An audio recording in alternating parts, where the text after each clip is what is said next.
Early morning 2:30 నుండి 3 మధ్యలో కర్ణాటకలోని చిత్రదుర్గ జిల్లా హిరియూర్ దగ్గర నేషనల్ హైవే 48లో ఘోర రోడ్డు ప్రమాదం జరిగింది. యాక్చువల్లీ ఈ బస్సు బెంగళూరు నుండి శివమొగ్గకు వెళ్తుంది. ఈ బస్సు సీబర్డ్ కోచ్ వాళ్ళది.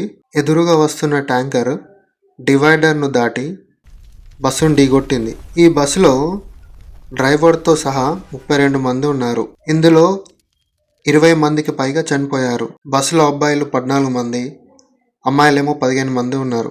పోలీసుల ఇన్వెస్టిగేషన్ ప్రకారం ట్రక్కు డ్రైవర్ నిర్లక్ష్యం వల్లనే జరిగింది అని అన్నారు. ఇది స్లీపర్ బస్ కావడం వల్ల చాలా మంది నిద్రలో ఉన్నారు. ఈ ప్రమాదంలో నుండి బయటపడిన వారిలో 2 ప్రత్యక్ష సాక్షులు కూడా ఉన్నారు, ఆదిత్య, సచిన్. వాళ్ళ మాటల ప్రకారం అంతా ఒక్కసారిగా జరిగిపోయింది. చుట్టూ మంటలు కనిపించాయి. బస్సు డోర్ కూడా ఓపెన్ కాలేదు.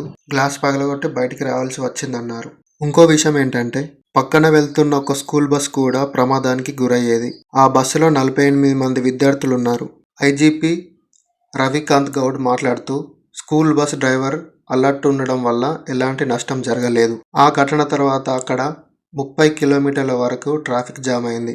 మార్నింగ్ 8 వరకు మృతదేహాలు వెలికి తీయడం కొనసాగింది.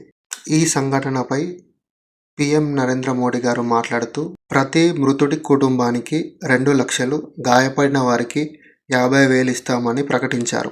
అలాగే సీఎం సిద్ధరామయ్య మృతుల కుటుంబానికి 5 లక్షలు, గాయపడిన వారికి 50,000 ఇస్తామని చెప్పారు. ఈ 2025లో చాలా బస్ యాక్సిడెంట్స్ జరిగాయి. వేరే కంట్రీ లాగే ఇండియాలో కూడా స్లీపర్ బస్సులని బ్యాన్ చేయాలా లేదా అనేది కామెంట్ చేయండి.